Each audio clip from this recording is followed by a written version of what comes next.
The movie begins with Lino, a cop who survived a gunshot, with another cop, Julia, by his side. He learns from Julia that Araski, a crook cop, escaped, leaving his wife and child behind. He also learns that Araski's partner in crime, Marco, who Lino handcuffed, escaped. Lino believes he escaped with the help of someone and sends Julia away. 6 months later, Lino follows Stella, the wife of Araski, all the time waiting for Araski to return, but he never returns.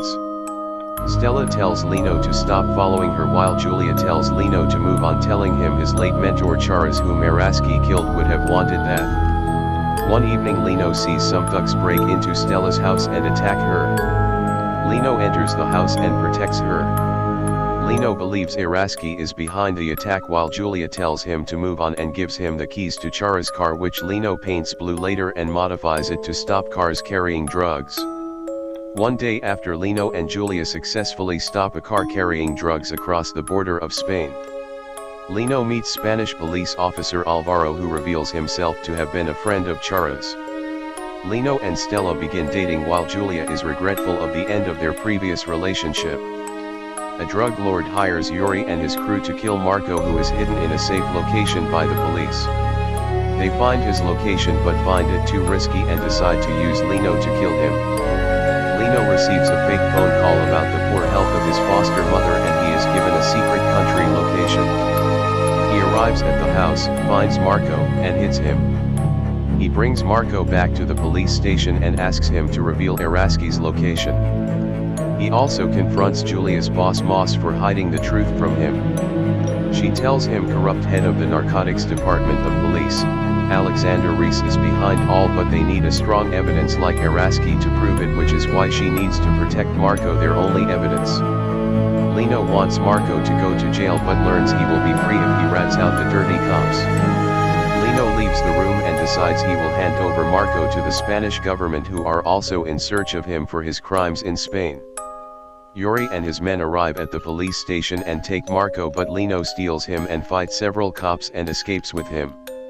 He contacts Alvaro and tells him he will hand over Marco to him, and he accepts. Lino escapes the police in a car chase and hands over Marco to Alvaro. He creates a diversion so Alvaro can reach the border.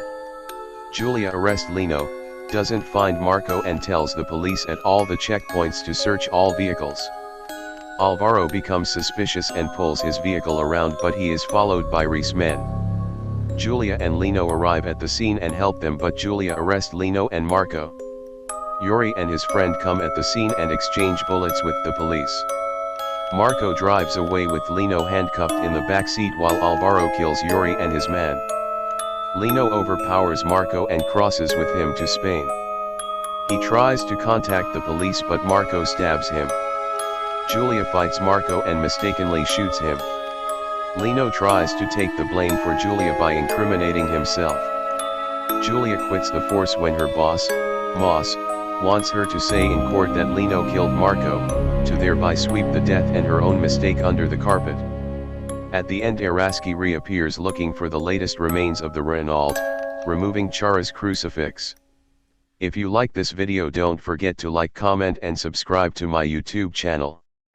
You can also check out my other videos and my shorts where I have recapped movies for you in less than a minute. See you in the next video.